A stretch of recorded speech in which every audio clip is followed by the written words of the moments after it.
Hello दोस्तों, कैसे हैं आप सब लोग। मैं आशा करता हूँ आप सब लोग बहुत ही अच्छे होंगे। ठीक है, इस वीडियो में मैं आवर्धन सूत्र यानी कि यूपी बोर्ड क्लास 10 साइंस के फिजिक्स का जो पहला चैप्टर है प्रकाश का परावर्तन और अपवर्तन, उसमें एक टॉपिक है जिसका नाम है आवर्धन। आवर्धन का एक सूत्र होता है। जब हम दर्पण सूत्र से रिलेटेड क्वेश्चन को सॉल्व करते हैं न्यूमेरिकल को, तो उसमें इस सूत्र का बहुत ही बड़ा योगदान होता है। इस सूत्र के माध्यम से हमें पता चलता है कि वस्तु का आकार कैसा है, वस्तु सीधा है कि उल्टा है, इसी से पता चलता है। ठीक है, तो जो हमारा स्मॉल एम होता है यह हमारा आवर्धन का सूत्र है। Small m equal I upon O equal H dash upon h equal minus v upon u. तो इन सभी में I O h dash h minus v u ये सब क्या है, इन सभी को जानना भी बहुत आवश्यक होता है। ठीक है, क्योंकि हमारे क्वेश्चन में डायरेक्ट ये सब लिख कर नहीं देता है, हमको छाटना होता है। ठीक है, तो देखो जो हमारा स्मॉल एम है इसे हम रेखीय आवर्धन कहते हैं। रेखीय आवर्धन को हम स्मॉल एम से प्रदर्शित करते हैं। ठीक है, अब बात हुई आई क्या है।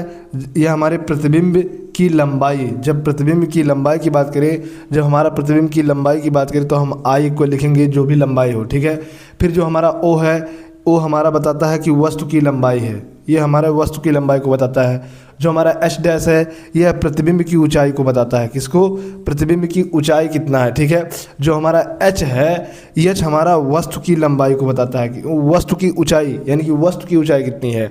जो हमारा माइनस वी है, वी हमारा बताता है कि वस्तु प्रतिबिंब की दर्पण से दूरी कितनी है। और जो हमारा यू है यह बताता है वस्तु की दर्पण से दूरी कितनी है। ठीक है, तो इन सभी का अलग अलग होता है। जब हमारा प्रतिबिंब की ऊंचाई और वस्तु की ऊंचाई से रिलेटेड क्वेश्चन पूछे तो हम सूत्र लगाएंगे M equal H dash upon H. जब हमारा प्रतिबिंब की लंबाई और वस्तु की लंबाई से रिलेटेड क्वेश्चन पूछे तब हम लगाएंगे M equal I upon O.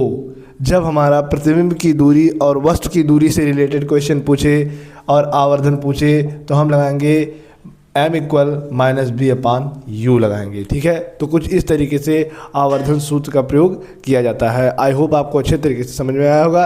Video को लाइक और चैनल पर सब्सक्राइब जरूर कीजिए।